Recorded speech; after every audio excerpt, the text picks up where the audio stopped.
Maya was a curious little girl. She lived in a small village. It was nestled between rolling hills and lush forests. Every day she would explore the meadows near her home. She loved to watch the bugs and birds. One sunny morning, Maya went out as usual.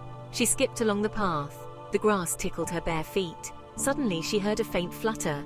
It was coming from a patch of daisies. Maya crouched down to look. There, among the white petals, was a butterfly.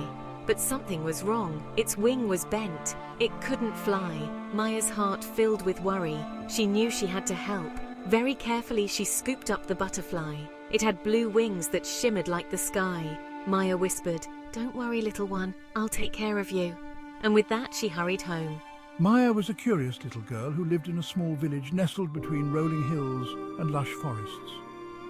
Every day she would explore the meadows near her home, loving to watch the bugs and birds. One sunny morning she went out as usual, skipping along the path with the grass tickling her bare feet. Suddenly she heard a faint flutter coming from a patch of daisies. Maya crouched down to look and found a butterfly with a bent wing. Filled with worry, she knew she had to help. Very carefully she scooped up the butterfly, whose blue wings shimmered like the sky. Whispering, "Don't worry, little one, I'll take care of you," she hurried home.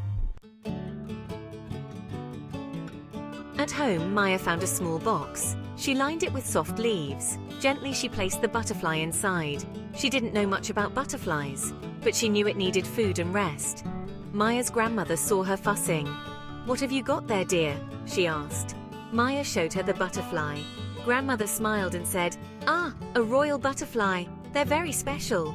Together they looked up how to care for butterflies. They found out it needed sugar water. Maya mixed some up right away. She dipped a small flower in it. Then she held it near the butterfly. To her delight, the butterfly's long tongue unrolled. It sipped the sweet water. Maya giggled. It tickled her finger. Every day she fed the butterfly. She talked to it and sang little songs. Slowly its wing began to heal. At home, Maya found a small box, lining it with soft leaves before gently placing the butterfly inside. She didn't know much about butterflies, but knew it needed food and rest. Her grandmother saw her fussing and asked, "What have you got there, dear?" Maya showed her the butterfly, and her grandmother smiled, saying, "Ah, a royal butterfly. They're very special." Together they looked up how to care for butterflies and found out it needed sugar water. Maya mixed some up right away, dipped a small flower in it, and held it near the butterfly. To her delight, the butterfly's long tongue unrolled, and it sipped the sweet water, making Maya giggle as it tickled her finger. Every day she fed the butterfly, talked to it, and sang little songs. Slowly its wing began to heal. Strange things began to happen. Flowers bloomed wherever Maya walked. The wind seemed to whisper secrets. Birds would perch on her windowsill. They sang the sweetest melodies. Maya told her butterfly about these odd events. "Am I imagining things?" she asked. The butterfly's antennae twitched. It was as if it understood. Maya felt a tingle of excitement. One night, Maya woke up to a soft glow. The butterfly was shimmering with blue light. It fluttered its wings. They were fully healed. Maya gasped in wonder. The butterfly flew to her shoulder. "You're all better," Maya whispered. The butterfly's wings brushed her cheek. Suddenly, Maya heard a tiny voice. "Thank you, Maya. Now let me show you something magical." Maya's eyes widened. The butterfly could talk. Strange things began to happen. Flowers bloomed wherever Maya walked. The wind seemed to whisper secrets, and birds would perch on her windowsill, singing the sweetest melodies. Maya told her butterfly about these odd events, asking, "Am I imagining things?" The butterfly's antennae twitched as if it understood, filling Maya with a tingle of excitement. One night, she woke up to a soft glow, seeing the butterfly shimmering with blue light. Its wings were fully healed. Gasping in wonder, Maya saw the butterfly fly to her shoulder. "You're all better," she whispered. The butterfly's wings brushed her cheek, and suddenly she heard a tiny voice say, "Thank you, Maya. Now let me show you something magical." Maya's eyes widened in surprise. The butterfly could talk. The next morning, Maya followed the butterfly to the edge of the forest, where the trees seemed to lean in and whisper, "Welcome, Maya."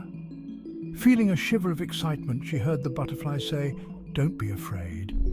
It landed on a flower, causing the petals to open wider and revealing a path lined with glowing mushrooms.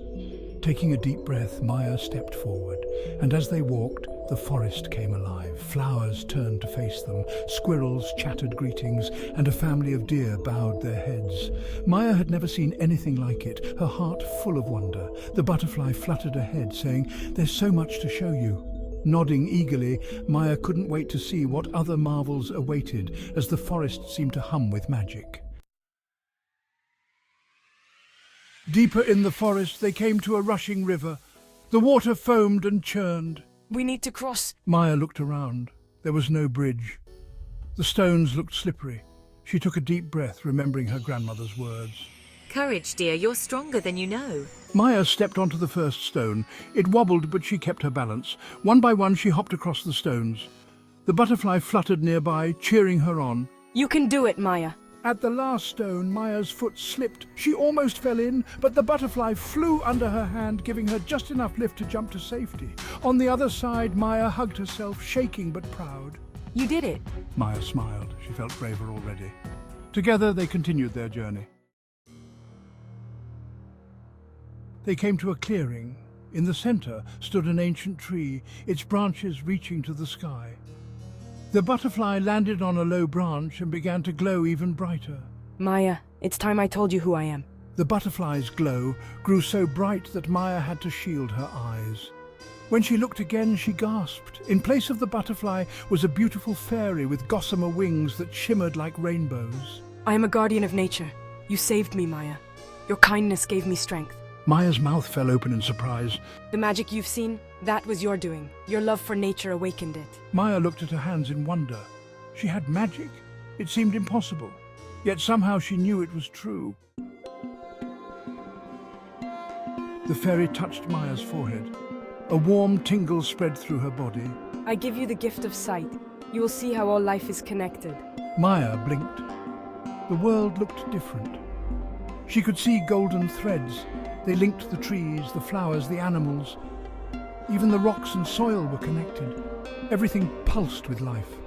This is the web of life. Every living thing is part of it. When one part suffers, all suffer. When one thrives, all benefit. Maya nodded. She understood now why protecting nature was so important. You have a kind heart, Maya.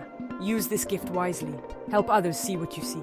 Maya felt a great responsibility, but she also felt excited. She couldn't wait to share this magic with her village. As they left the forest, Maya saw her village with new eyes. Golden threads connected the houses, the people, the animals, but some threads looked weak.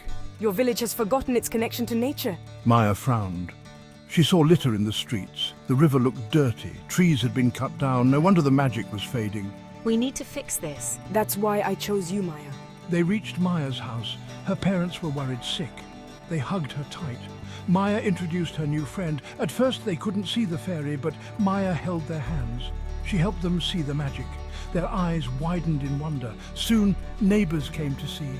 Maya showed them all. The fairy's light grew brighter with each person who believed. The village buzzed with excitement. Change was coming. The next day, Maya called a village meeting. She told everyone about her adventure. She showed them the golden threads. At first, some people were skeptical, but Maya's enthusiasm was contagious. Our village is sick, but we can heal it. She pointed out the weak spots, the polluted river, the missing trees, the litter. People began to nod. They could see the problem now. I remember when this village was full of magic. We've lost our way, but it's not too late. Others agreed. They started sharing ideas. Clean the river, plant trees, pick up trash. The fairy watched, smiling. More and more people could see her now. Her light filled the room. Together we can bring back the magic. The village cheered. They were ready to start. Weeks passed. The village worked hard. They cleaned the river. They planted new trees. They made rules to protect the forest. Maya led the way. She showed everyone how to care for nature. Slowly, the golden threads grew stronger. Flowers bloomed brighter. Birds sang sweeter songs. Even the air felt cleaner. The fairy visited often. She taught Maya more about the magic of nature. Other villagers heard about the changes. They came to learn. Maya and the fairy travelled to share their knowledge. Everywhere they went, they left a trail of magic. More and more people could see the golden threads. Maya grew up, but she never lost her wonder. She became known as the girl who spoke to nature.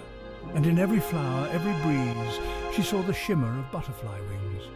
The magic of that first encounter stayed with her always, a reminder of the day she learned to see the world with new eyes.